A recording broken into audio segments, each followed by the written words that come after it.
Nkeneye abantu bane. Nahitaji watu wanne. Umuntu avuga ati jewe kari karabaye. Mtu anasema mimi ni kwa mwenda basengera namwe muka. Nanyi nitawaombea. Ndakeneye abantu bavuga intahe pana bimwe bavuga ngo bahora ikuzimu. Nataka wale wanasema ushuhuda pana ile ya kuzimu. Abantu babesha ngo baragiye ikuzimu. Wale wanasema wangu eti waliingia kuzimu. Wamubaza ngo barabara kuzimu ni he? Nauliza barabara ya kwenda kuzimuni ni ya wapi? Abantu bavuga ngo baricaranye na shetani. Kwa wale wanasema walikaa na shetani. Ariko nagomba ndakubwira. Lakini nimetaka nikwambie. Ndakeneye abantu bane. Waine. Bashinga intahe. Wanashuhudia. Bavuga Imana bahuye nga. Wanasema na Mungu aliyekutana. Nico yabakoreye. Na kile aliyowatendea. Uwo yakijije umutwe nawe shaka. Aliyeponya kichwa sitaki. Ndashaka uwo yahaye ibintu. Nataka ule aliyepatia vitu. N'uwo yakijije ingwara yananira. Aliyeponya mgonjwa aliyeshikana. Avuga ati muri Nayoti. Nasema ule kwa Nayoti. Hari ico twahuye naco. Kwa kitu tuliyokutana nacho. Imana inyicira umwaka. Mungu akaniwea mkoshi. Navuze banene haje. Alisema waine wanakuja mnani.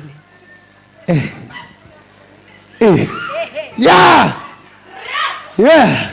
Mureka vugisha. Mwache tabiri. Mwache. Mureka vugisha. Mwache watabiri. Muri Nayoti baravugishwa. Nayoti wanatabiri. Mungeri Imana mashimwe. Je, Mungu makofi mengi. Imana yo muri Nayoti. Mungu wa Nayoti. Ntabwo ari utujambo cha. Haiko Mungu atu maneno. Oya. Hapana. Icyambere nabwijibesa. Oya. Itakabiri gira imbabazi. Amena. Itagatatu ijambo yivugiye ubwayo. Irikurikira ni nyaka ibihumbi. Icyambere igibesha. Oya. Icyakabiri gira imbabazi. Itagatatu ijambo yivugiye ubwayo. Irikurikira ni nyaka ibihumbi. Umviriza ndababwiye. Sikiliza niwaambie. Imana yo ku musozi Nayoti. Mungu wa kumlima Nayoti. Tugiye kuza tubigaragaza mu mahanga. Tunakuwa tunavionesha mataifa. Na naheza ububeshi ngazi. Hakuna ushuhuda wa uongo hapa. Twadukeneye.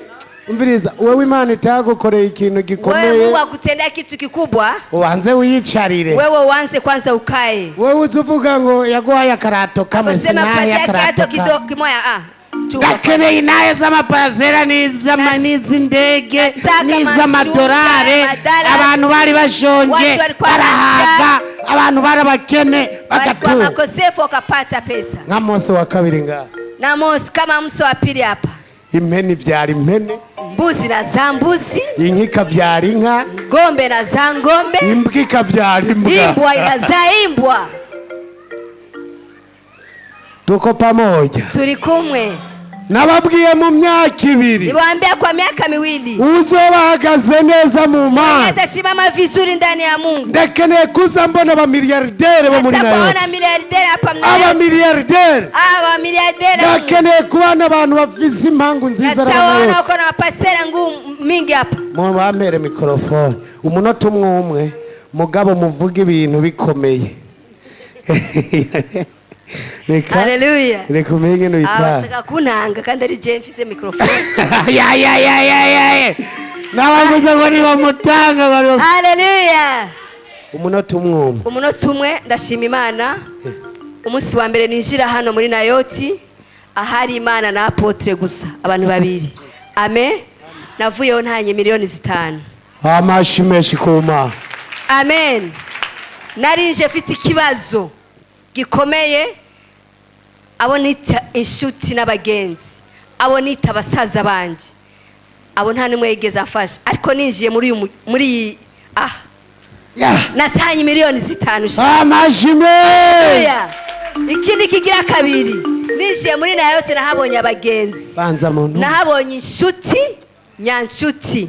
Haleluya. Hari igihe murambwira apotre uyu ni simuvuga izina ngo hari abantu muri Nayoti bavuze ikintu bagihagararira. Amen. Nzobivuga undi munsi. Bigezaho nuko nyengesha. Nashimwe. Nange ndagomba kuvuga Imana nabonye muri Nayoti. Jewe nkuye mu Rutana, nari nsanzwe ndi umukozi wayo nakorera mu Rutana. iranzana ngeze aha ubuzima bwanjye mwari mubuzi benshi mwarabubona amena ariko ndashima imana ubu yarampinduriye amateka amena yarayinguriye parasera y'imiliyoni 25 amena abana banje uwo mbyara mu buryo bw'umubiri n'uwo nareze mu mezi 3 bose bari buriye indege rimwe Momeri yo mana mashi.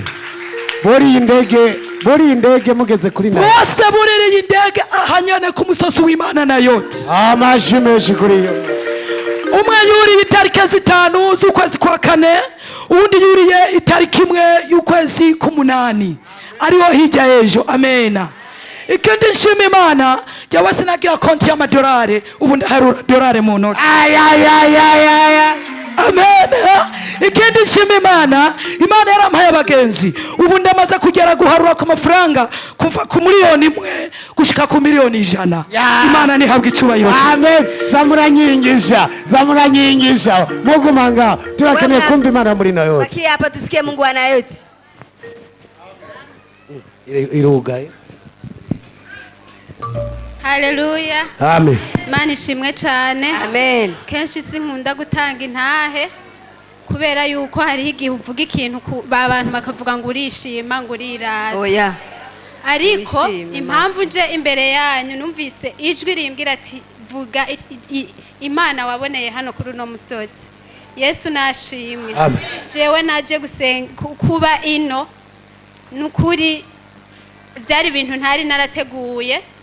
Hanyuma ino ndaza yari jenyene ndabona aho hantu bandangiye ndahashima ndavuga ati reka ndahagure ko bimeze uku gupanga birababaje mwese murabizi reka ngende kuba hari ahantu kubera yuko nabona umutware aho bari biba bigoye ubuzima abarimwo ntabanzi ngo araramuka canke ntaramuka ariko nkavuga ati reka ngende kuba hari ahantu kubera gupanga ejo noza numva ngo yapfuye hanyuma bikangora. Yesu nashimwe naciye nza kuba ino nukuri narashimye Imana aho naba ndanezerwa ndavuga ati Imana nukuri urangiriye neza urampezagiye. Yesu nashimwe ariko ntihari ndavuga ati none nzosengera he kuko nasengera mu ishengero rya Rema mu Kamenge kujya mbere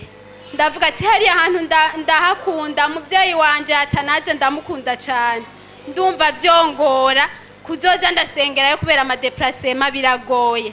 Imana ndagusavye umpe ahantu ushobora gusengera. Nukuri narabaye aho amezi 3 arahera ntarabona aho sengera ariko nza ngaha nkumva vy'ukuri ntararonka aho sengera. Niho umunsi niteguye ngo nje muri Horebu maze kwitegura kubera nukuri ntari mu gihe amajambo yari menshi kuri nayoti ngira muravyibuka.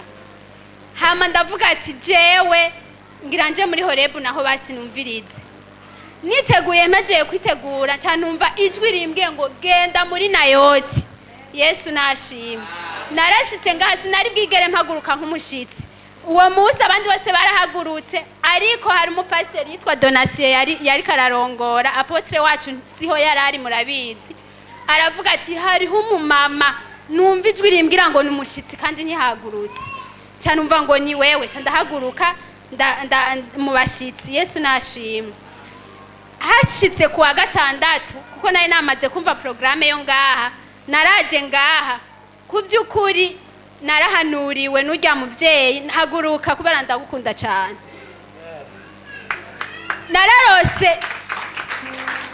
Nararose ubuvugishwa biciye muri we kuko hari abantu hora biyumvira ngo abantu ngo babavugishwa ngo nawo ngo baza baduhenda ntiyaranzi kuko je nari mushasha ngaha muri nayoti yarampanuriye kandi ivyo yampanuriye vyagenze uko. Yesu nashimwe.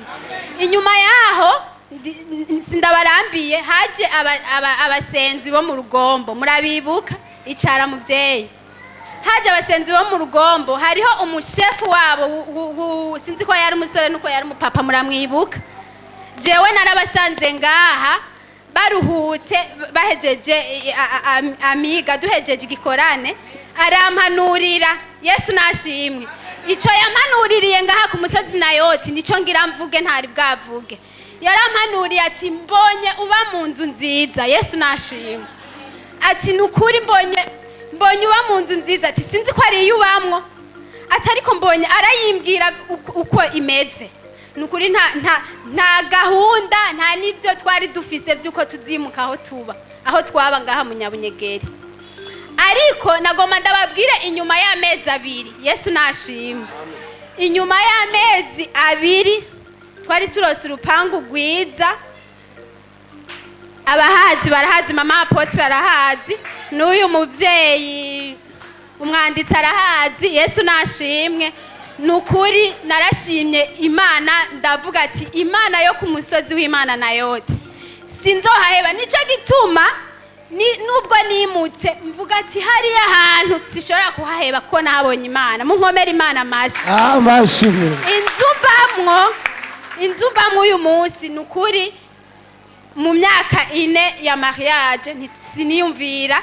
Twatwaranye atakazi twese turi abanyeshure, ntitwiyumvira yuko bizokunda, ariko Imana yarabikoze. Hanyuma hari ikindi kintu ngomba shima Imana. Ndashima Imana kubona yarampaye uriya muvyeyi yicaye hariya, mama Apotre, madamu Apotre. Yesu nashimwe. Ndamukunda cyane, nama nabivuze aho ndi hose. Yesu nashimwe. Ya, amashimwe. Umuvyeyi uzuye ubuntu, Imana izomumpera ijuru kuko niryo rimubereye. Yesu nashimwe. Amen. Munatumwe muze munyarutse, Imana ibahezagire. Haleluya. Bariki. Bwira mugenza ati muri Nayoti biremera. Yesu ashimwe. Je nahora mba mukirekura nkaba naba mu nzu y'ivyondo. Amatafu kinombori. Yesu ashimwe. Naguma nifuza ko noza noronka parasera mu Nyabunyegeri, biranka cyane. Mugabo hamariye kuza ngaha muri Nayoti. Ndahamaze amezi 2. Nkuko Mose wa kabiri yavuze ati je mu kuvugisha sininda kwikaraga, sininda kuzunguruka. Haleluya. Yesu ashimwe. Imana iri muri we ikora diregite. Niho rero yavuga ijambo ry'Imana hejeje caravuga ati umuntu afise umutwaro wo kuronka parasera no kuronka inzu nziza, nimuhaguruke muze ngaha ndabasengera. Nabaye wa mbere ndavuga ati Mana urazi ko nabi ndagusaba parasera ngaha mu Nyabunyegeri. Maze kuza aradusengera. Ubwo nyene dutashe ku munsi wa kabiri nagiye numva telefone, hariho amafaranga nararondeye aboroke y'ahantu, nza numva ngo nyaruka utore amafaranga yawe. Yesu ashimwe. Maze kuyatora ubwo nyene incangura parasera ngaha nyene hanyene hambavu nyene mu gisagara, hambavu y'ingoro mutumba. Yesu ashimwe. Ubwo nyene ndayiguza, ariko wa kabiri kuwa gatatu madamu acha mu telefone ati nyarukuze kurira indege. Amen. Mumpere Imana amashi. Pigeni makofi kwa Mungu. Haleluya. Madamu nta kwezi kwaheze acarurira indege acaragenda. Yesu ashimwe. Ndaguma ngaho ya parasera iguma yunguka. Ubu rero ngeze ku rwego rwo kurangura nanje ndandaza. Amashimeshi goma. Haleluya. Hariho benshi batari babizi. Warabizi wabibonye ni mubere kare baje kuntora ngaha kugira ngo bampa amafaranga. Yesu ashimwe. Turapatana. Bavuga ati ejo zokuzanira imfungo. Haleluya. Amen. Ubu rero ndiko ndubaka inzu nziza. Yesu ashimwe hanye naha. Aho nyene. Kandi ni benshi ntimubizi. Haleluya. Ubu ndiko ndubaka inzu nziza igezweho, guhera hasi n'icuma kuduga n'icuma, so naje n'icuma. Amen. Amen. Yesu ashimwe. Haleluya. Oya nimutababaye komera Imana yacu amashi cyane. Yesu ashimwe. Nanjye navuze ati Mana nanje kumpereye umugisha muri Nayoti, kandi nkaba ndongoye korale abazokora ku ino nzu yanje n'abafundi bo muri Nayoti, ni n'abaririmbyi ndongoye. Yesu ashimwe. Boca bampaririza nibo bagize imisi bayikorako. Yesu ashimwe cyane. Ibintu rero bigoma bigenda neza muri Nayoti biremera. Ndashimiye n'umuvyeyi wacu Mose wa kabiri n'ukuntu yitaye intama z'Imana, ukuntu akunda abanayoti gose akabitwararika agaheba ivyiwe mugabo kugira ngo atugire neza. rero abumvise gushima kwanje imana ibahezagire cyane mukomere imana yacu amashi cyane. twavuze bane twavana twongera ko babiri gusa. Yesu ashimwe cyane. Nane ngomba gushima Imana. Munyarutse Ndashima Imana ko naje ngaha muri Nayoti ubu nkaba nambara ikoti Comfort. Amena. Amen. Bo je ngaha muri Nayoti naje ngaha nza kwikinga agafuji. Rero Imana iravuga ati nzokugira neza. Nzoguha ipikipiki. Nzoguha n'parasera. Mwankaraba bizova nkabura. Ariko kubera Imana itabesha atari umwana w'umuntu ubu Imana yarampa ipikipiki y'imiliyoni 5 ndayifise. Amen. Bo Imana ikirampa ni parasera yindi ariko nubundi nesanze ifise n'iyindi mbamwe ikirampa n'iyindi gira kabiri. Imana ntiyagumije ngaho n'umudamu nawe nyene kana cagura parasera acongera kandi aragura ni inusu y'parasera. Ubu komeze neza mu rugo parasera twagura miliyoni 5 ubu hageze muri 15 miliyo iparasera imwe imwe. Urumva yuko mu minsi mikeya nzogura akane gahinda. Amen. Amena. Hamwe nzohanza ngaha n'umuryango baza cubona kirasanzwe. Turabibona. Nuko Imana bahezagire. Amen. Yesu ashimwe. Imana ishimwe cyane.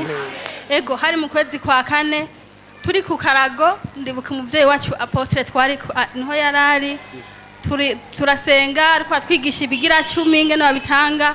Ndamubaza Apotre je kwa kazi kaheze nzotanga gute?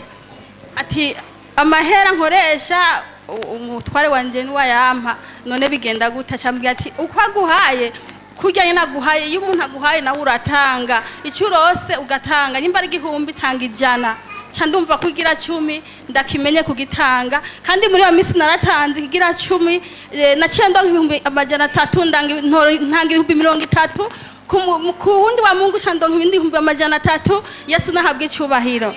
Rero Apotre baza kumubwira uko namubwira ati ndafise umutwaro w'akazi sengera narafukamye andambika kibiganza arambwira ati mu kwezi kwa 5 ntikuzohera utarosa akazi. Vyagenze uko nyene Imana nayiboneye hanye muri Nayote kandi ndamusabye Imana imuhezagire cyane. Ndakunda no gutazira ndashaka zoshira no muri korale yo gutazira Yesu nahaga. Abashimesh. Makofi mengi. Turaguhaye karibu. Tunakukaribisha. Dushaka kuba twumva. Iyo mana si tujambo jambo.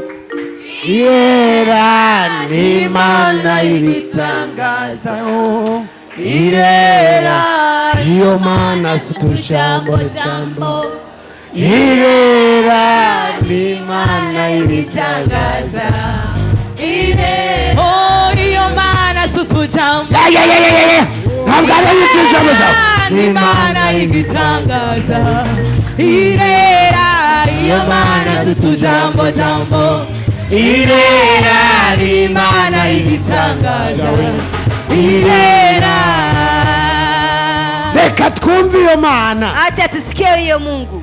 Barambwira ngo mpura n'abantu bambaye ibirato byaheze. Kutana na watu wanavaa viatu vilivyoisha. Ngo muri Yesu no kwikorera imisaraba. Kwa Yesu ni kujibitwisha msalaba. Nagomba ndakubwire. Nataka nikwambie. Ku Mana byose bireme. Kwa Mungu yote yawezekana. Icyambere Imana. Cha kwanza Mungu. Iguha mugisha. Nakupatia baraka. Umugisha nawo n'amafaranga ndogo yangu. Baraka nazo ni pesa ndugu. Hanyuma ikaguha n'umuryango gukunda. Nakupatia na familia inayokupenda. Utagira amafaranga. Kama hauna pesa. Nta mugisha uraro. Hauna baraka. Shuza tugusengere. Fiku na mu mwanya turasengera wowe wambaye ibihuzu byatabaguritse mu wewe wanavaa nguo za kuzeeka tunakuombea.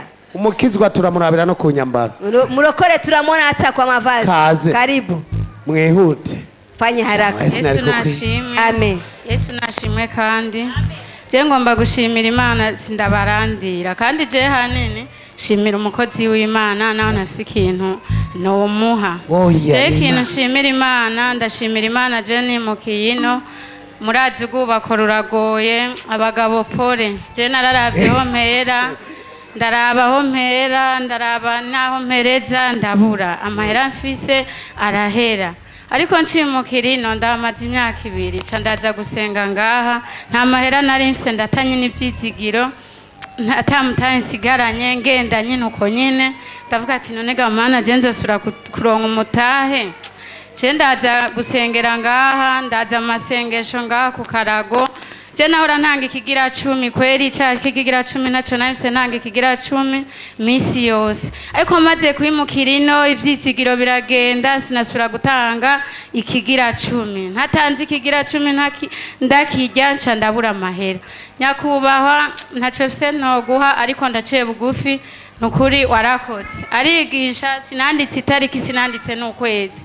aratwigisha ati kwanza uwo munsi yaravuze ati umuntu atanga ikigira 10 uko bikwiriye nahaguruke ndamuha mu miliyoni ndavuga ati ariko gamana kungene nawe ntanga ikigira 10 misi yose n'ubukene mfise burya uyu mu miliyoni kweri simba ndawutwaye uranjanye numva ndababaye narehora ku rutonde rwiza numva ndababaye ati je mu miliyoni n'ubu njanye nahora ku rutonde rwiza amaze kutwigisha uko nta bihumbi 100 nahise mengo nagendana ibihumbi 80 ariko aduhanuye uko ndasubira ndagenda ku murongo ndatanga ikigira 10 kwa kundi nyine nahora kandi n'ubu ndi ku murongo kandi bimeze neza ubu mutaye ndawufise ndashimira Imana nuko intahe yanje niyo ndagushimira sinoronka ikintu ndagushimira warakoze ubu bimeze neza amashimwe makofi mengi ndanura abantu bose mwitwararike ku rutonde ikigira 10 niwo mugisha ugashika ku kintu cose ushaka ubona wo ncisha mwijisho ndi imfuvye cankwe nta n'umugabo usembwa niwo ncisha mwijisho ikigira 10 nibwo butunzi mutanga ikigira 10 muraronka ibyo mwifuza vyo amashimesha makofi mengi kwa Mungu nashimwe amen Yesu nashimwe amen jewe ngahana hazanye umutwaro wari warananiranye imyaka 5 mwana wanje w'umukobwa utwatwaye inda ntigera aheka satani akimenya ko afise inda vyonyene ubwo nyene yararivuyeyo ariko mu izina rya Yesu arahetse Imana yacu nihabwe icyubahiro aha turi ku musozi w'Imana ntimuzostimire ntimuzosubire inyuma twarashitse kwa data amashimesha makofi mengi kwa Mungu Yesu nashimwe amen Yesu nashimwe kandi amen numva noshimira Imana cyane kuva nkishika kuri uyu musozi w'Imana yoti Imana igenda ihindura amateka kagenda ihindura amateka no mu muryango Yesu nashimwe amen ndashimira Imana kuva nshika kuri uyu musozi w'Imana yoti Imana yarankoreye ibitangaza umwana agira kabiri yurira indege ari muri Canada Buraya hacakwirikirana abana umwana wa mama mudogo n'umwana wa muyomba wanje umwe ari muri Amerika uwundi nawe ari muri Zambia uwundi nawe ari muri Kampala Yesu nashimwe nkabashima Imana cyane gose nari mfise umugenzi w'umumama kuva kera uyu mama kuva agenda hanze muri Swede yari yarabuze nimero yanje Yesu nashimwe nta waduze ku musozi w'Imana yose atazobona ikiganza c'Imana umuvyeyi wacu ngarabuze ati ababibagiye bakamaro batangure babarondere Yesu nashimwe ndashimira Imana cyane kuva ku munsi wa hirya y'ejo maze imisi ndiko ndaganira n'uwo mama wo muri Swede Yesu nashimwe numva ivyishimo ntangere ndashima Imana n'umwana duvukana w'umukobwa agira 10 yuko yaragiye ku mugabo numva no bishimira Imana cyane ivyo byose ni kubwiki kubw'umusozi w'Imana yose numva noshimira Imana cyane Imana yaduhaye umuvyeyi akundana umuvyeyi w'urukundo si hose wogenda ugasanga umuvyeyi nk'uyu Yesu nashimwe abapasiteri benshi bagendera mu bitagira ikimazi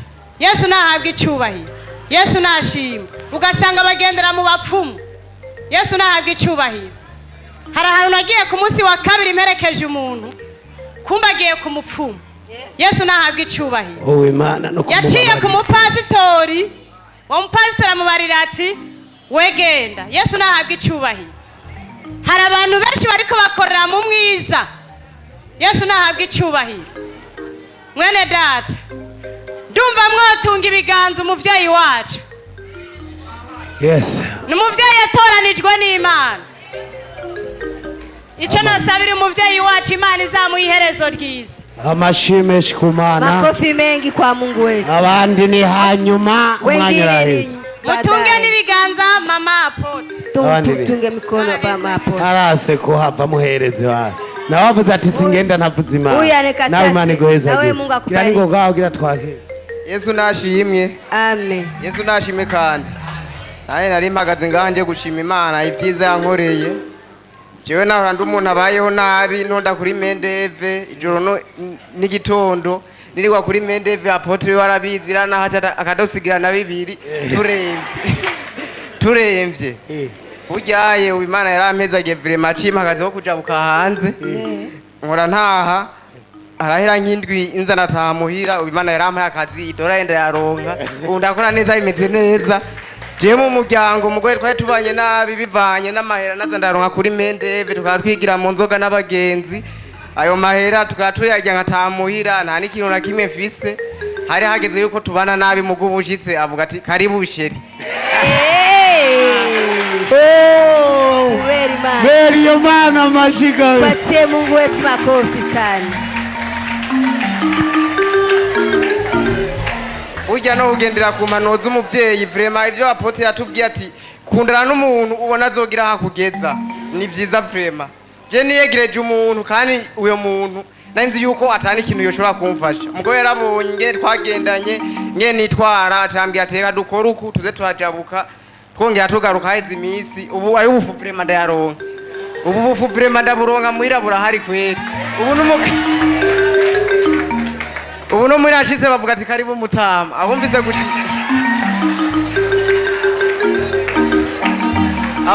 abumvise gushima kwanje Imana ibahezagiye abashi